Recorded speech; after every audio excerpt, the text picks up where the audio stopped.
Tae ka ba? Kasi, miss ko ti tae. Yo guys. Yo guys, check kamusta mga idol. So ayan, mag-update tayo ngayon. So pinakita ko lang sa inyo kasi natawa ako. So share ko lang sa inyo. Mag-update na ako, ilang beses na ako nag-cut kasi nga naalala ko yung shoutout doon na kung sino man yung bata na yun o matanda na ba yun, hindi ko alam eh. So shoutout sa kanya, pinasaya niya ako ngayong gabi. So ayan, kamusta ang lahat mga idol? Mag-update tayo ngayong sa Monday night mga idol, no? So grabe yung news natin nung mga nakaraan. Kanina pala umaga, no? Grabe yung news natin. Talagang hindi natin alam kung marami nang magarambulan o makokontrol ba ni Trump, no? Pero sana maging maayos 'yon, mga idol, no. So ito na. So mag-update na muna tayo sa ating chart, no. Ito yung ating XRP na naka-play pa rin, no. On play pa rin tong ating triangle dito, no. Kung titingnan natin dito, mga idol, medyo 3% na siya ng uptrend. Ito naman Ethereum 4%, Bitcoin 1.58%, no. So medyo nakaka-recover na kahit papaano. So ito ano ba to? Recover na ba to, mga idol? O ito yung tinatawag nating dead cat bounce. Alam nyo ba ibig sabihin ng dead cat bounce, mga lods, no? Ayan yung bounce na pababa. Parang ganito yan, no? Kumbaga, pa-downtrend talaga yung market, no? Tapos magkakaroon ng dead cat bounce, yung parang tatalbog. Poop! Poop! Poop! Poop! So ito yung dead cat bounce, yung pag-angat na yan, talbog niya, kumbaga. Ito yung akala mo umangat na, so maglulong ka na. 'Di ba? Pero babounce lang siya pababa ulit, no? So ayan 'yon, yung dead cat bounce. No, tandaan niyo yung ating mga wordings na, na ano ko lang din 'yan, natutunan lang din natin 'yan, mga idol, no? Pero dead cat bounce ba siya? O talagang recovery time na, no? Kasi Monday na, mga idol. Etong week na 'to, ano ba tong mangyayari ngayong week? No? Kulay red ba tayo ngayong week? O ito yung recovery week natin. So titignan natin 'yan. Mga idol, no? So ayan, tayo ka ba? Ha?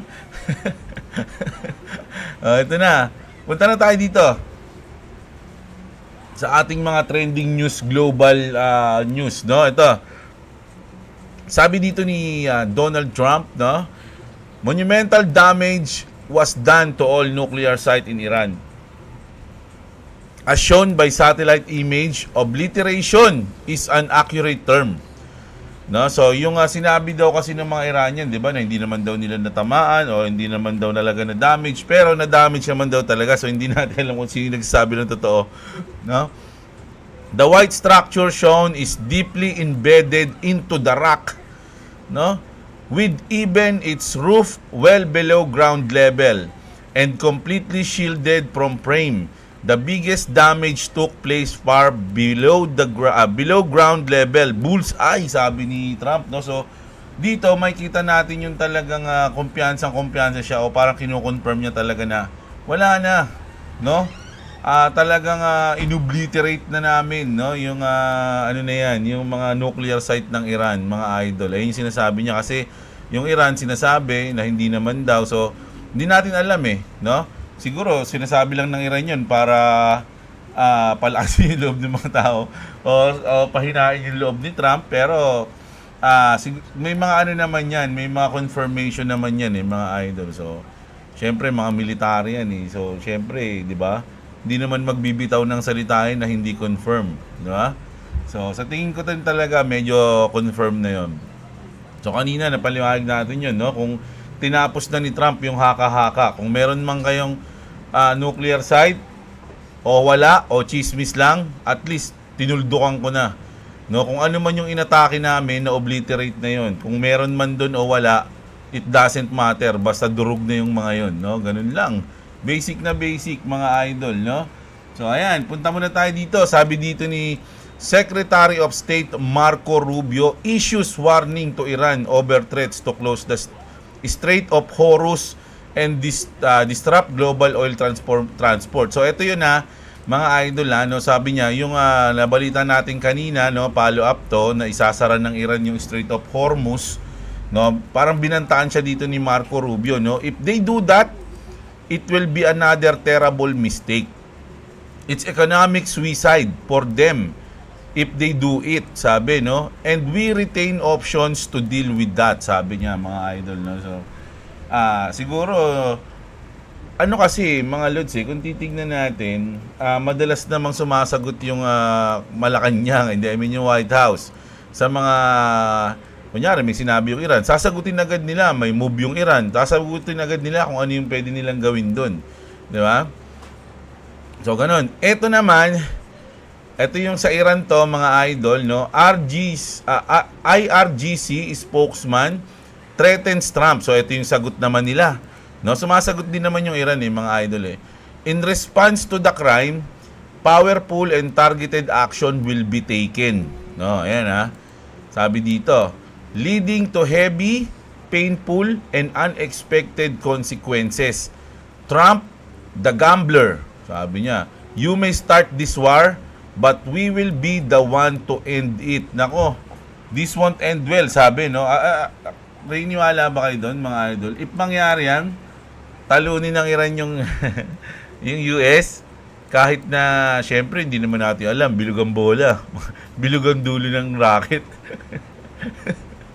Mga idol, no? Pero medyo ako hindi ako naniniwala kasi most powerful pa rin yung USA. Pero kung merong malupit na strategy yung Iran, no, sabi nga nung balita natin yung nakaraan, hindi mananalo sa sa military power yung Iran, pero sa cyber attack, no, meron silang chance kasi kaya nilang ma-hack ultimo yung mga nuclear something, yung control mo yung nuclear, yung ganun. So ganun daw, kaya daw ng Iran yun. So ano yun lang yun, di umano yun, napanood lang, ay binalita ko yung nakaraang video, 'di ba? Kung hindi sila makakasabay sa military power, dun sila sa kaya nila, which is yung cyber attack, no? Talagang syempre pag nag-cyber attack yan, mga idol, reset talaga yan. Pati yung mga stocks, yung mga sa bangko, lahat yan pwede nilang ma-hack, no? Yung mga pera, yung nuclear, so nako, magre-reset pagka ganun. Ayun nga yung sinasabi natin, di ba? So pag nangyari yun, doon siguro pwede nilang masaktan ng malupit yung yung USA, at pwedeng hindi natin alam kung matatalo nila yun doon, pero kung sasaktan nila ng malupit, pwede nga yun, mga idol, no? Tapos eto, Israel power station directly hit by Iranian missile as Ashdod. Ito, mga idol, kanina lang to nangyari, yung Israel power station, tinamaan talaga yan, mga idol, no? Ito yung ito yung may video yan, Ito yung video niyan, mga lods, no? Ko lang, silent ko lang. Ayan, no? Ito yung video niyan. Dito tatama sa gilid, no? And boom! Ayun, no? Lakas, mga idol, no? So kanina lang to, mga loads, no, lumipad yung mga bato-bato. Kung ikaw yung bumabiyahe dyan, nakakatakot yan, mga idol, no. Buti hindi nabasag yung windshield niya, no, so impact pa lang, kasi mga lumipad na bato, di ba? So ayan yun, nakita natin kanina, ayan, bang. So sinend to sa akin nung sinend sa GC namin to nung brad ko na nasa Israel. Pero hinahanap ko rin dito sa EXO, meron din pala dito. So ayan, eto naman, gumanti naman yung Israel, mga idol, kanina din to. Ano to? IRGC headquarters. Nakita niyo yung nagsasalita dito kanina? ito si Kuya. Ayan, siya yung RIGC spokesman, no? So ito naman, RIGC headquarters west of Tehran completely destroyed, no? So dinestroyed naman ng Israel tong headquarters ng IRGC kanina din, mga idol, no? So ito naman, ito not good daw to, mga lods, no? Kasi parang nagkaroon ng warning, no? Ito yan, no, mga idol, breaking, the US Embassy in Qatar has issued a warning to American citizens, urging them to shelter in place until further notice. So, nagkakaroon ng parang Kasi syempre pagka ganyan, security alert na talaga yan. Sa tama yung sinabi nito, no, na kasi hindi mo alam eh. Mas maganda na yung sigurado ka. Mamaya biglang may tumama dyan, hindi nyo alam. So madadamage talaga kung may mga civilian na tao dyan, di ba? O yan. Grabe. So check nga natin yung punta tayo sa BRICS, mga idol. Dito kasi yung talagang balita eh. Ito, 2 minutes. Mukhang ayaw pa huli na itong mga to. Ukrainian President Zelensky calls Russia, Iran, and North Korea a coalition of murderers. Grabe yan. Mga idol, no? Sinabi ng Zelensky, mga coalition of murderers daw sila. Justin, NATO chief says US strike on Iran were not in violation of international law. So ito nilinaw mga idol sabi dito ng NATO na hindi violation yung ginawa ng US, no, na sinalakay nila yung mga nuclear site ng Iran. So nilinaw 17 minutes ago yan. Iran says it's arrested European spy working for Israel. Nako, kawawa naman yun kung naaresto ka dyan, mga idol, no? Iran strikes against US force could come in the next 2 days. Nako, sabi ko nga eh, mukhang kung damage talaga yung Iran dyan, gagawin nila yun ng July 4. Diba? Sa akin lang, no, mag-ready yung US sa July 4 kasi Independence Day nila yon. Siyempre, importante sa kanila yung araw na yon. At alam ng Iran yun, di ba? Kung gusto nilang dumamage, malamang baka sa date na yun. Pero sabi dito ng ng BRICS, President Trump is still interested in diplomatic solution with Iran. So, ipag-usap pa rin naman kung gusto pa rin ng ng US, 'di ba? Na ayusin na lang natin 'to. Ayaw, wag niyo akong bigyan ng dahilan para para may mangyaring masama, 'di ba? Parang ganoon lang, no? So, ayan, ayun yung update natin sa gulo, mga idol, no, sa Middle East. At syempre sa kasama na diyan yung US, no? So, ayan, mga idol, no. So, punta na tayo sa ating crypto news, mga idol. Bago ang lahat, sa mga wala pang crypto exchange diyan, check niyo yung link natin diyan sa description. Mga lodi, no, malupit at matindi yan, no. Pwede kayong magbudega, mag-trade at mag-hold diyan, mga idol, no. So, ayan, do your own research, mga idol. At I'm not a financial advisor.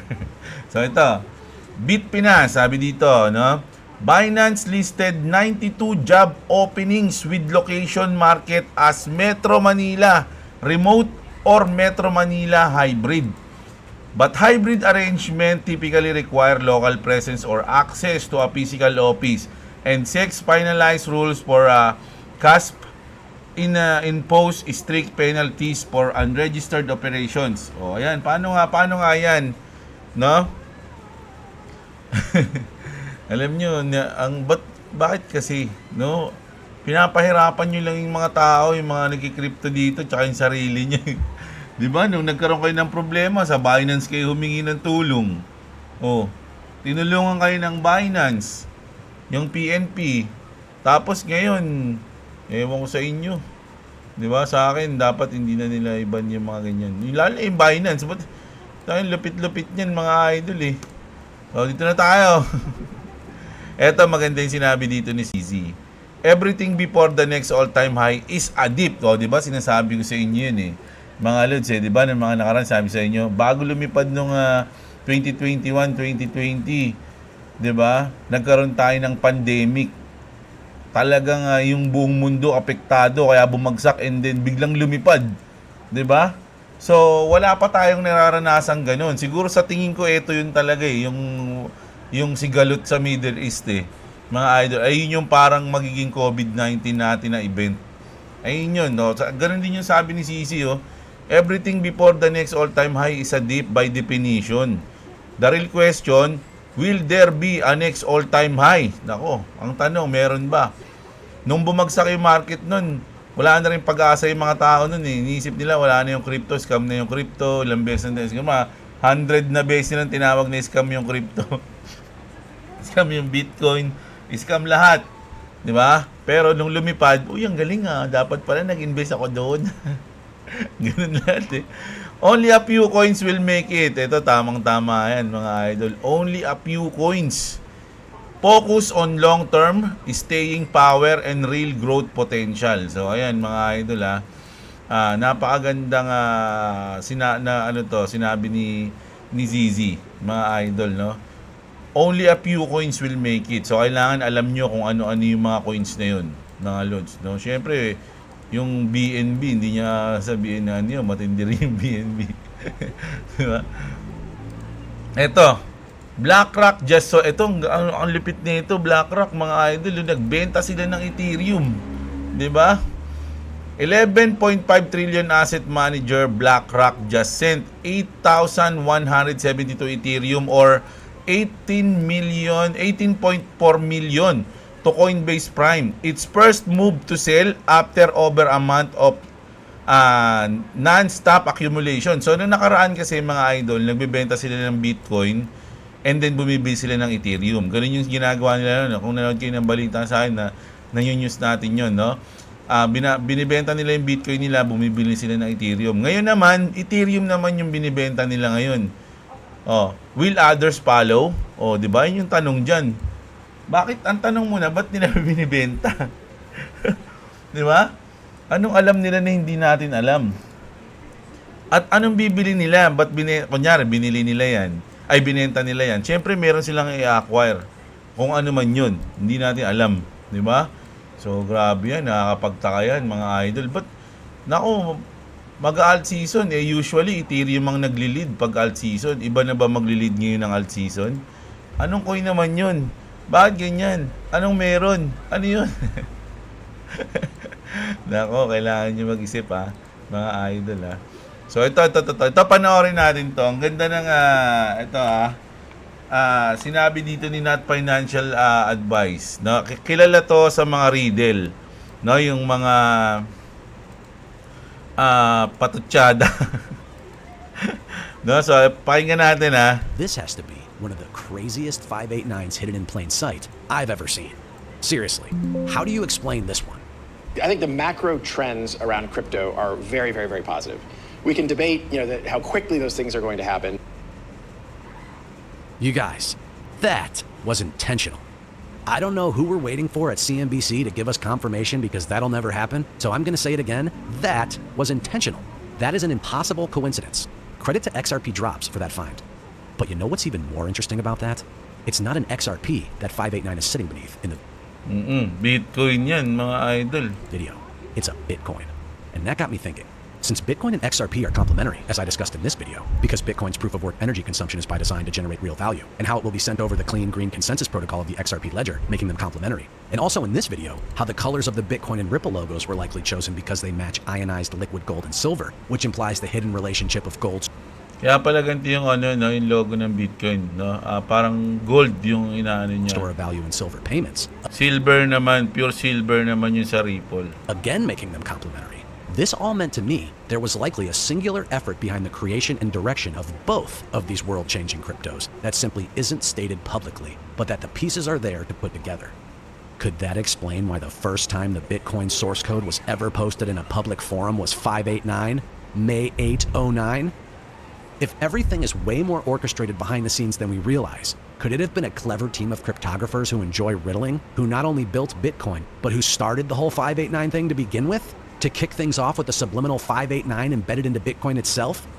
Parang sinasabi niya rito, mga idol, di ba yung number na 589, laging nakakabit siya sa XRP, no? Pag sinabi mong 589, laging sinasabi nila XRP, ganyan, may ganito, 589, so kinoconnect nila. Pero natuklasan niya ito ni Not Financial Advice na nauna pala yung Bitcoin sa 589, na kinonect yung 589 sa Bitcoin, mga idol, no? Satoshi didn't stick around for long, by the way. He sent his last ever email on April 23rd, 2011, saying he was moving on to other things. Okay, what happened exactly 5 years, 8 months, and 9 days after Satoshi's last email? Grabe yun, no? 5 years, 8 months, and 9 days pagkaalis ni Satoshi. No, yung sinabi niyang aalis siya. 589 din yun. 5 years, 8 months, 9 days. Ano nangyari? Brad Garlinghouse was named CEO of Ripple. What in the world are the chances, you guys? And if 589 isn't a clue that things are quietly coordinated behind the scenes, how do you explain this? On May 8, 09, the same date the Bitcoin source code was published in a public forum for the first time ever, the SEC approved release number 34-59895, the file that established the regulatory blueprint that laid the legal and logistical foundation for future digital asset products like Bitcoin ETFs, foreshadowing the tokenized financial future we are entering right now. And it ended in 59895. I said to ChatGPT, holy shit, this specific file served as the whole playbook for digital asset ETFs? And it replied, yes, holy shit is right. This specific SEC file from May 8, 2009 didn't just approve a gold ETF. It codified the architecture that would become the playbook for every single digital asset ETF that followed. Do you realize what this means? It means 589 was coded into Bitcoin and digital assets in general before XRP. Oh, di ba? Yun, mga idol. Super interesting. Di ba? Nakakabaliw ito si Not Financial Advice. Ang dami niya natutuklasan, mga idol, no? Lalo na yung mga riddle niya. Madami yan, mga lods. Kung meron kayong X o meron kayong tawag dito, Twitter, ito nga X, no? I-follow niyo yan. Tignan niyo yung mga riddle niya, mga lods. Ang lulupit. So, ano masasabi niyo doon, mga idol? Di pala sa XRP yung 589, sa Bitcoin pala nag-umpisa yun eh. Di ba?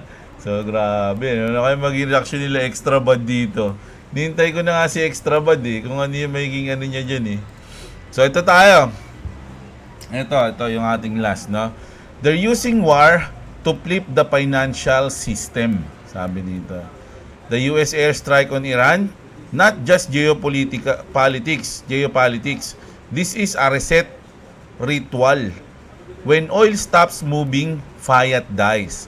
And behind closed doors, they're testing the new rails. Sabi mga idol, no? XRP isn't a coin, it's the escape plan. Totoo ba yun?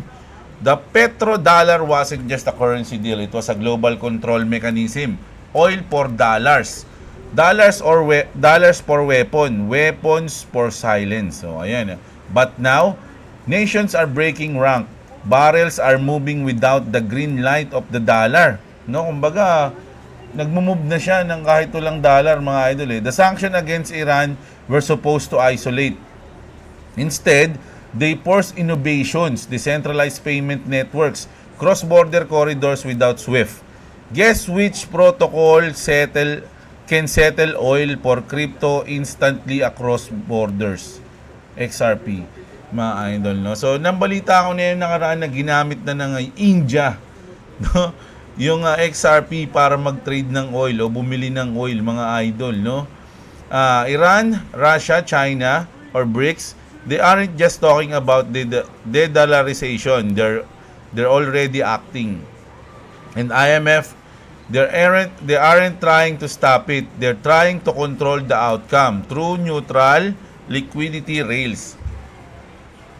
That's the XRP is quite everywhere, mga idol. Na totoo yan. Kung titignan nyo yung mga partner ng Ripple, mga Lodi, search nyo na lang.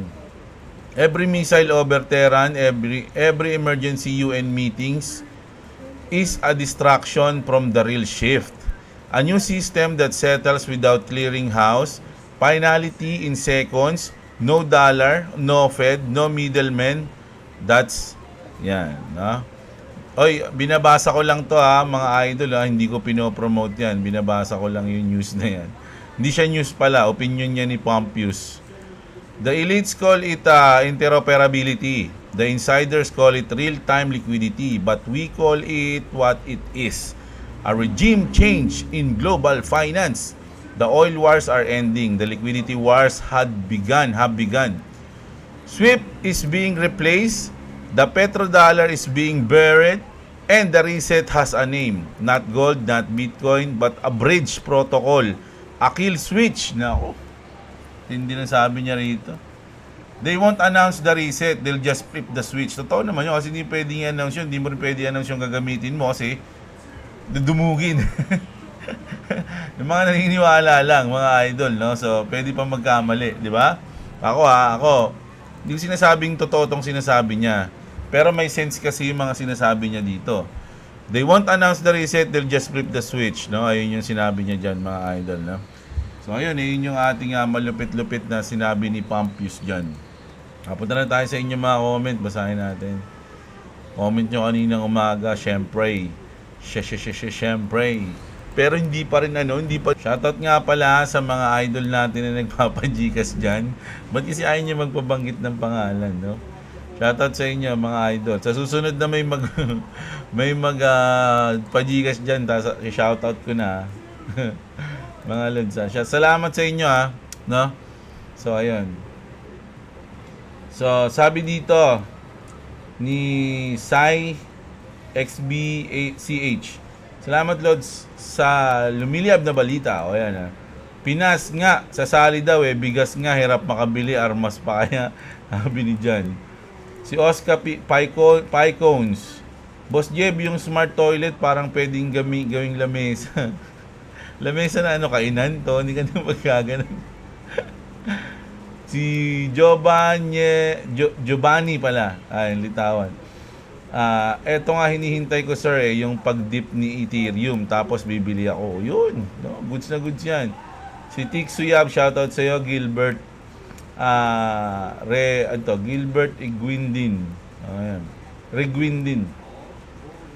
Boss, shoutout Viking Saturn OTW to Bergen. Ayan, shoutout sa inyo mga idol, Viking Saturn, no? Si Aldrin, ayan, Lodi, okay po ba mag-trade sa Mexi? Hindi ako sure idol kasi Bitget po ang gamit ko, mga idol, no? Pero hindi ko pinopromote sa mga nagtatanong lang. Ayan. Si Elmer TV, shoutout sa iyo. Si Sigi Stardust, naalala ko tuloy yung laro dati na Yuri's Revenge. Kirov Reporting, Red Alert, no? Red Alert mga idol.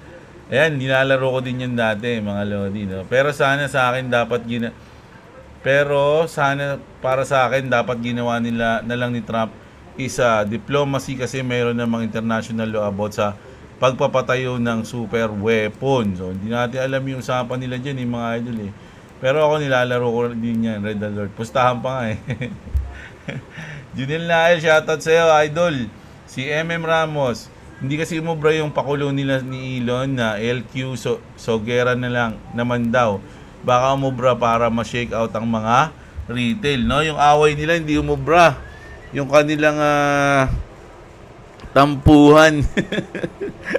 No? So, ang kailangan nila, medyo mabigat yung pinalit nila, war. Hindi talaga pwede magkaroon ng nuclear weapon ng Iran. Nakapirma yan sila sa NPT, Non-Proliferation Treaty. Sabi dito ni Idol Alt Mercy. Same sa Japan. After matapos ang World War II, kasi sila yung isa sa pinakamaraming nilabag na karapatang pangtao. Alam ko, kasali din Germany dahil sa ginawa din ni Hitler. Ganun pala yun. Ang galing mo, Idol, no? So, salamat sa iyong information, Hanapin ko nga yan. May documentary ba tayo niyan, mga lodi, sa YouTube? Magkasabwat ang India at US, kaya galit ang Iran sa India. Iwan, war pa more para balik ka, 0.0 si Ripple. Ayan. Iraq, Kuwait, Qatar, si Elino Makud. Iraq, Kuwait, Qatar, UAE, Bahrain at Qatar uli. Sila talaga na maapektuhan talaga dyan. Sila madalas dumaan dyan sa Strait of Hormuz. Mga Persian kasi, di yan magdadalawang isip, ibato yung nuke nila sa kalaban, Sabi, natatapang, no? Wala na kasi si Leonidas, si King Leonidas, Pag yung mga Persian, naalala ko yung 300, Ayan, si Erwin. Kailangan na ba mag-sell or buy blood? The market right now is tempting. Sana aabot pa sa sahod para makabili ako kahit paunti-unti lang, sabi ni Idol. Ayan. Ako, wala akong ginagawa ngayon kundi mag-short ng trade, Tapos yung kinikita ko, iipunin ko kasi inisip ko baka bumagsak pa hanggang Miyerkules. No? O siguro kahit Sabado na siguro, hindi ko alam Baka pakiramdaman ko na lang yung market. Si Epi Island Adventures, Boss Jeb. Ang problema kasi niyan, bakit naman nakikialam ang US, Israel at Iran lang naman ang nagbabanggaan. Kasi idol ano nila ni Allied, tsaka ako para lang sa akin to kapag ikaw yung pinakamalakas na country o yung most powerful country, kailangan mo talaga makialam pag may mga nag-aaway ng mga mahihina nila lang. Hindi, joke lang. Pag may mga naglalaban sa mga di ba? Kumbaga, ikaw yung most powerful Siyempre, aawatin mo yan or something, nagagawa ka ng hakbang. Di ba? Ganun. Hindi mo lang sila papabayaan. Parang ganun, di ba? Pwede. Kaya si Trump naman, pinagbabati niya naman, ayaw lang di ba? So, tsaka yung nuclear talaga, ayaw nila magkaroon yung Iran. Kapag hologram na, mas marami kikitain yung OnlyFans kasi realistic na. Yung siguro ngayon, pwede ka na mag-OnlyFans ng AI, Ang lupit mo nung pagkaganon. Pero wala nang maniniwala masyado siguro doon pag may ganun na. No? Si Jonah Bell, Ginto. Nako, idol, increase na ang gasolina nito. O nga, kaya nga kanina sa balita, nakita ko lang, narinig ko lang habang naghuhugas ng plato. Yung ang dami na blockbuster ngayon yung mga yung mga gasolinahan kasi humahabol sila every Tuesday kasi yung palit ng presyo ng natin ng oil 'di ba sa mga gasolinahan every Tuesday. So hahabol na sila. Kanina blockbuster dahil pila sa mga gasolinahan. Nako idol, increase na ang gasolina. Sorry. Ayun nabasa ko. Walang third world war na mangyayari. Ang China never yan sumali ng gera sa history at ayaw nila yan kasi masisira ekonomiya nila. Parang sira na ekonomiya nila. Papanood ko dun sa isang YouTube na YouTuber, yung balita niya yung puro sa China. Kilala niyo ba? Nakalimutan ko yung pangalan. Naka-subscribe kasi ako dun Lagi niyang binabalita na laging nagkakagulo sa China Ang Russia din. Ang Russia di rin yan sasali kasi meron pa yung gera sa Ukraine na di pa natatapos. Ang bantayan nyo, North Korea kasi si Raul yung leader na yun. Ganda ng buhok nun. No? Ayun, mga idol, si Kim Jong-un. Si Ann Selly, shoutout sa'yo. Ako, kampi ako sa Amerika. Yang mga Muslim, mga visit yan. Grabe ka naman, idol.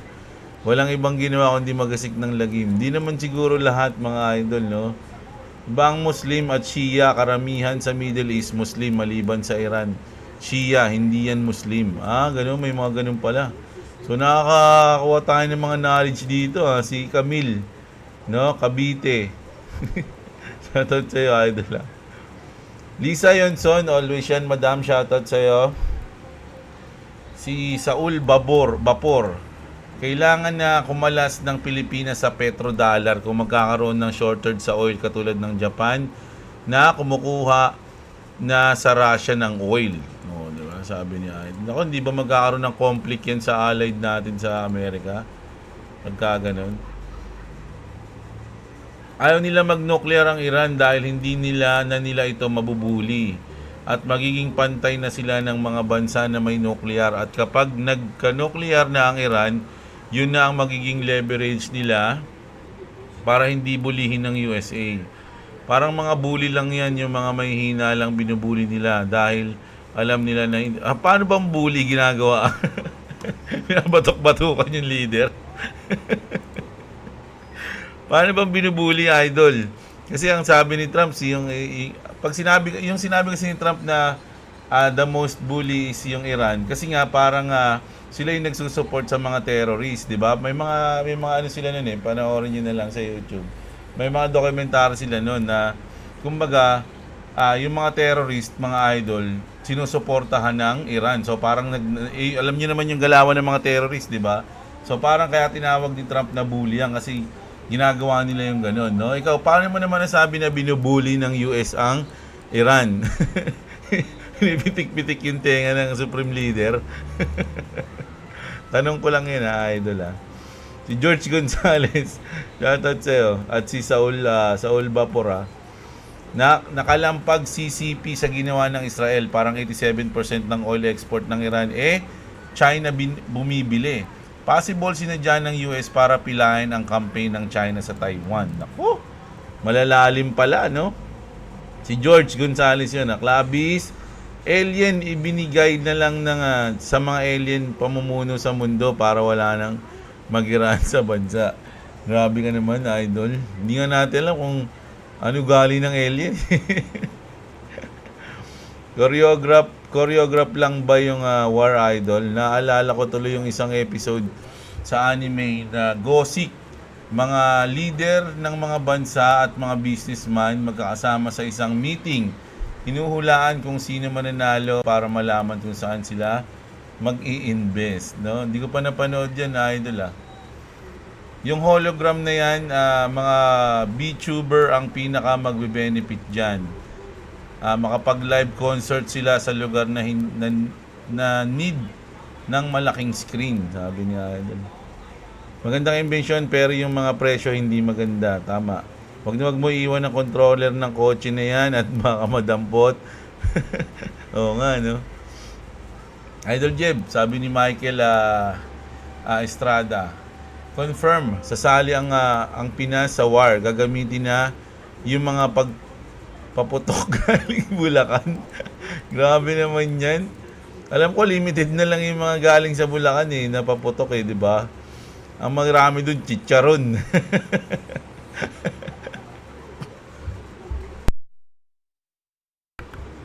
Babatuhin ng maraming chicharon na malulutong. Nakakatakot ang plano ng Ripple pag start ng alt season on ang switch. Imagine, i-convert na ng mga maxi ang BTC to XRP, parang Angel's Pulse ang BTC, parang rocket naman ang XRP. Hindi pa natin alam to mga lods no, lahat this is a probability game, no, yung ating crypto, no. Walang kasiguraduhan diyan, mga idol, kaya nga dapat lagi kang may strategy diyan, no. Saint Baludoy, shoutout sa iyo. Si LA Gaming, kalimutan ko saglit ang crypto at pa-shoutout boss at sa Mrs. Kong si Abigail, birthday niya kasi ngayon. Oy, idol, happy birthday sa asawa ni Boss LA Gaming Official si Madam Abigail. Ayan, happy birthday sa iyo, pengin lumpia. Pengin lumpia, idol ayan. So, shoutout sa iyo, Abigail, happy birthday sa iyo. Ayan. Si Dolph Ansero, ang galing mo talaga mag-update, boss. Ayan, shoutout sa iyo, idol Jason, tinamaan ba ng missile ang opisina ng Pi Network? Kasi bakit wala ka update sana wala nasaktan. Saan ba 'yung posisyon? Sa Iran ba 'yon o sa Israel? Mga idol, yung opisina ng Pi. wala silang update mga lods Boses Camille yung mama boys mo. Tayo mga Pinoy, medyo kulang tayo sa kaalaman about sa gera. Ang forte natin ay mangurap at magmarites. Pero mga brad, remember the Battle of Yutong. Yutong ba yan o Yuntong? Parang napanood ko yan yung documentary niyan dati. Ang daming libo yung kalaban. Wala pa ata tayo 1,000 nun, 900 lang ata. No, yung mga Pinoy. Sabi nga ni Magellan di ba dati, sasakupin niya yung mundo, bigyan niya lang ng, ilan ba yun? 1,000 o 100,000? Nakalimutan ko May dialogue na ganun si Magellan Si Magellan ba yun si MacArthur? Na bigyan mo ako ng ganitong bilang ng mga Pilipino, sasakupin ko ang buong mundo. Ayun yung sinabi nila. Ganun daw kalupit ng mga Pinoy, mga idol. Hindi pa kasi natututo mangurap yung mga Pinoy nun Ano pa lang sila, focus pa lang sila sa abilidad biglang nahaluan ng hip-hop. na pinasukan ng korupsyon. GG. Doon na nag-focus mga idol, no? Wala talaga. kaya nga yung mga Pinoy laging maabilidad yan mga lods, no? Kahit na sa mga sobrang hirap na lugar nabubuhay yung Pinoy. Nakita nyo nga, meron nga, di ba, nabubuhay sa sa kanal. Sino ba yun yung binigyan ng 80,000? Di ba? Hindi kaya ng mga Amerikano yun. Ako, pa sa mga sundalo, unahin na nilang niyang leader na gusto ng gera. Yun ang dahilan sa kalaban. Yung lupit ng salita mo. Baby talk ka. Hello, good afternoon. Saludo Maduda. Shoutout sa'yo. Si Ghost, shoutout pala, idol. Si Pete, still watching, Boss Jeb. Ayan, shoutout. Si Rexy Aguilan, mukhang XRP ulit ang mag-trigger ng alt season, sabi niya. Si Albert, shoutout Bonifacio, bigla ko tuloy naalala yung madalas ko na nilalarong game yung high school. Command and Conquer, General Zero Hour. Lupit talaga ng B2 Spirit Bomber with Bunker Buster. Kahit nakatago yung GLA ng kalaban mo, durog at talsikan pag hinulugan. Back to topic. Bodega lang ng bodega, bili lang ng bili habang mababa. Kahit tumaas, ang ma-shake out, bagsak at hindi graduate. Sabi ni Bonifacio Asibedo Junior. Ayan, shoutout sa iyo kapatid. Belerio Tom. Puro salita lang pala ang Iran. Dami na namatay na leader nila. Puro banta pa din. Ano rin yan mga idol? Tingin ko, may strategy kasi sila dyan. Hindi naman basta-basta pag ganti. Pag may ganti. Hindi ganun yun. Tingin ko parang meron sila mga strategy dyan bago sila kumilos. Lagi ako nanonood kay Jeblo. Sana naalala mo pa ako. O naman idol. Now lang ako nag-comment, di ko kasi na mapigilan. Sabi nila Kuya Jeblo, ang B2 bomber daw, reverse engineering daw yan ng UFO. Alien technology yan na nakuha ng USA sa tinago nila alien. Oh, grabe, sa Area 51 pala galing to. Mga idol, no? Kasi grabe daw yung yung B2 bomber na yan. Wala niyan sa ibang mga bansa, mga lodi sa USA lang daw, sabi. Di ako sure naisip ko lang yan. Si Jonathan Junjun, bakit inaway ng Iran ng USA? Mahilig kasi manghimasok ang USA sa war ng ibang bansa eh. Oo nga idol Huwag mo nga din. USA nga sumali sa gera ng Israel, pero sila lang naman. Pabayaan na lang nila, no? Huwag na sila makialam. Hanggang magkaubusan, mga idol. Si Juna Bendaño, ayan. Good day mga tol. Ayan, si idol ko, shoutout dyan.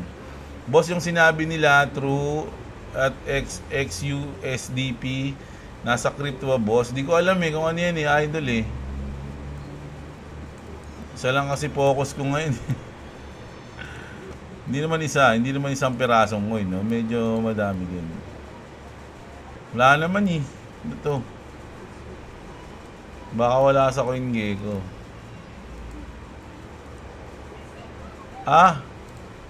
Ito ata. Sa Solana to, mainnet, idol. Ito naman.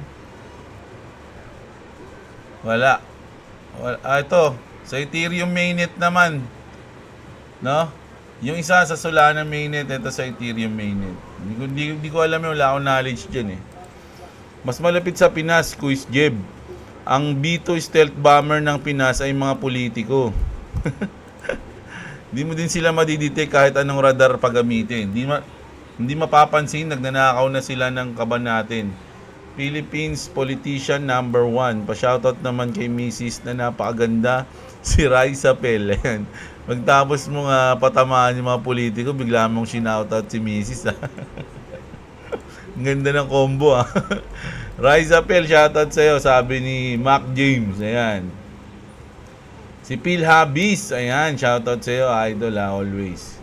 Si Brian Longhas. Hindi na baling hindi lumipad ang crypto token. Basta hindi rin magliparan ang mga rocket at nuclear. Mas importante buhay kaysa pera. Shoutout Lodi Jeblo. Tama nga naman 'yon. Joseph Berdin, shoutout sa iyo. Si Richard Bacolod, shoutout sa iyo. Si Jigs, ayan, shoutout. Si Basura Man, isa sa mga dahilan kung bakit umatake si Trump sa Iran para ipakita sa China at Russia kung ano ang kaya nilang gawin once na kalabanin sila, no? Ang tanong, ilang kaya yung B2 bomber ng USA, no? So ang dami pala nun, no? Siyempre hindi nila ilalabas yung ilan yun.